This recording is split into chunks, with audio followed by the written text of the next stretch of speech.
नमस्कार मंडळी, श्री स्वामी समर्थ मंडळी. तुम्हाला माहीत आहे का, ग्रहण संपल्यानंतर लगेच येणारी संकष्टी चतुर्थी का विशेष मानली जाते? ग्रहणानंतर लगेच पूजा केली तर खरोखरच अडथळे दूर होतात का? आणि सर्वात महत्त्वाचा प्रश्न, नंतरची ही संकष्टी चतुर्थी तुमचं नशीब बदलू शकते का? संकष्टीच्या दिवशी एक छोटी चूक केली तर त्याचा परिणाम काय होतो? याचा संबंध ग्रहणाशी असू शकतो का? घरात अचानक भांडणं, अडथळे आणि आर्थिक ताणतणाव जाणवत असेल तर याचा संबंधही ग्रहणाशी असू शकतो का? तर मंडळी, आज आपण हे सर्व सविस्तर जाणून घेणार आहोत, म्हणून व्हिडिओमध्ये शेवटपर्यंत नक्की राहा. आणि ज्यांनी चॅनलला सबस्क्राईब केलं नसेल तर त्यांनी नक्की करा. ग्रहण ही फक्त खगोलीय घटना नाही. आपल्या धर्मशास्त्रानुसार ग्रहणाच्या काळात वातावरणात सूक्ष्म ऊर्जा बदल होतात. काही लोकांना थकवा येतो, काहींचं मन चंचल होतं, काहींना घरात तणाव जाणवतो. म्हणूनच ग्रहण संपल्यानंतर शुद्धीकरण करणे अत्यंत आवश्यक असे मानले जाते. आणि नेमकं याच काळात जर संकष्टी चतुर्थी आली तर तिचं महत्त्व अनेक पटीने वाढतं. संकष्टी चतुर्थी म्हणजे विघ्नहर्ता गणपतीची उपासना करण्याचा दिवस. संकट म्हणजे अडथळे आणि हारी म्हणजे दूर करणारा. जो संकट दूर करतो तो संकष्टीचा गणपती. ग्रहणानंतरची संकष्टी म्हणजे जणू काही परमेश्वराने दिलेली संधी, घरातील नकारात्मक ऊर्जा दूर करण्याची आणि नव्याने सुरुवात करण्याची. ग्रहण संपल्यानंतर सर्वात आधी काय करावं? ग्रहण संपल्यानंतर स्नान करावं, शक्य असल्यास गंगाजल मिसळून आंघोळ करावी, घरात गंगाजल शिंपडून देवघर स्वच्छ करावं. ग्रहणाच्या वेळी बनवलेलं अन्न सेवन करू नये, ताजं अन्न बनवावं. हे का करतात? कारण ग्रहणाच्या काळात वातावरणाच्या सूक्ष्म बदलांचा परिणाम अन्नावर आणि मनावर होतो असे शास्त्र सांगते. आता येते संकष्टीची तयारी. मंडळी, आता तर ग्रहण झालं आहे, आता आपण संकष्टीची तयारी करून यात. संकष्टीच्या दिवशी सकाळपासूनच मन शांत ठेवावं, शक्य असल्यास उपवास करावा. उपवास म्हणजे फक्त अन्न न खाणं नाही, उपवास म्हणजे मनाला वाईट विचारांपासून दूर ठेवणं. तुम्ही असा फलाहारचा उपवास केला तरीही चालतो, पण सायंकाळी गणपती उपवास नाही पकडला तरीही चालतो, पण आपल्या मनाला स्वच्छ करा. या दिवशी उपवास फक्त असं पकडा की फक्त अन्न न खाणं नाही, फक्त उपवास म्हणजे मनाला वाईट विचारांपासून दूर ठेवा. तुमच्या मनात वाईट विचार येऊन देऊ नका. तर मंडळी, सायंकाळी गणपतीची पूजा करावी. गणपतीला लाल फूल, दुर्वा, मोदक अर्पण करावेत. 21 दुर्वा अर्पण करणं अत्यंत शुभ मानलं जातं. ओम गणपते नमः हा मंत्र 108 वेळा म्हणा तर मनातील भीती, अडथळे कमी नक्कीच होईल असं मानलं जातं. चंद्रदर्शन का महत्त्वाचं? संकष्टीचा उपवास जो आहे तो चंद्रदर्शनानंतरच सोडायचा असतो. चंद्राला अर्घ्य देताना आपल्या मनातील इच्छा शांतपणे व्यक्त करावी. गणपतीसमोर नम्रतेने प्रार्थना करावी. ग्रहणानंतर ही प्रक्रिया केल्यास विशेष फल मिळतं असं सांगितलं जातं. एक छोटीशी गोष्ट सांगते.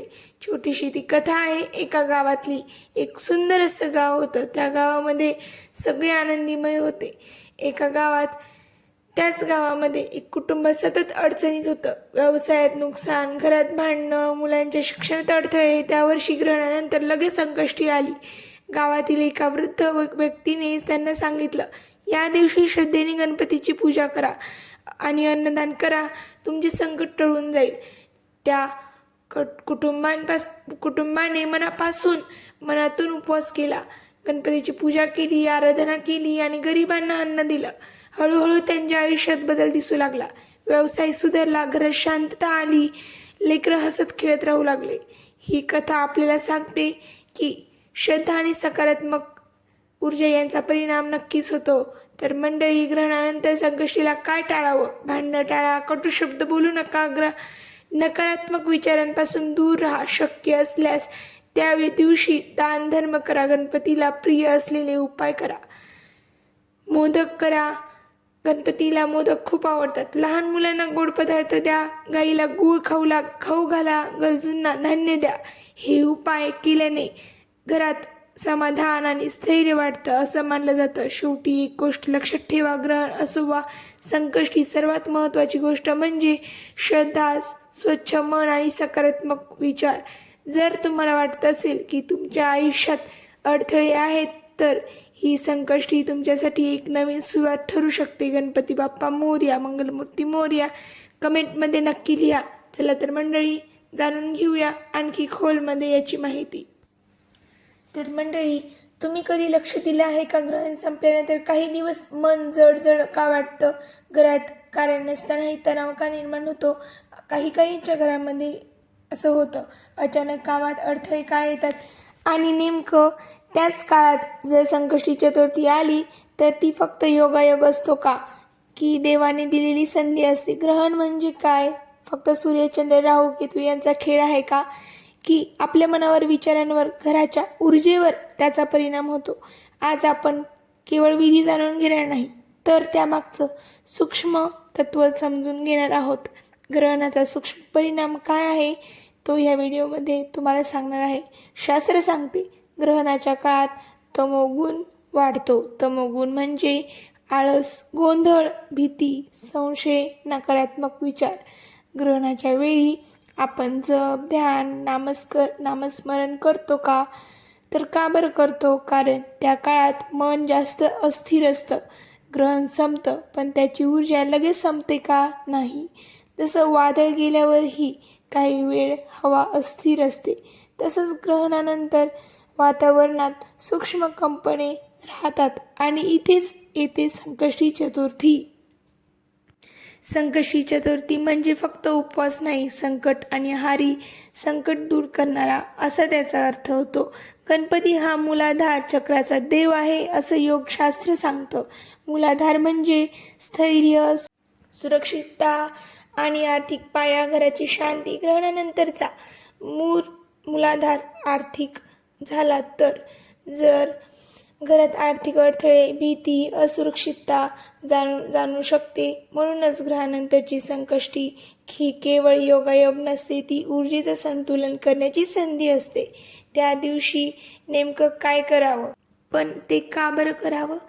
ग्रहण संपल्यानंतर स्नान का करावं? कारण पाणी ही सर्वात शक्तिशाली शुद्धीकरण करणारी ऊर्जा आहे. गंगाजल शिंपडणं म्हणजे फक्त परंपरा नाही, तर जागेची स्पंदनं बदलण्याची प्रक्रिया आहे. देवघर स्वच्छ करणं म्हणजे काय? देवघर म्हणजे तुमच्या घराचं ऊर्जा केंद्र. ते स्वच्छ असेल तर घरात शांतता वाढते. संकष्टीच्या दिवशी उपवासाचा खरा अर्थ असा आहे की उपवास म्हणजे शरीराला विश्रांती आणि मनाला शुद्धी.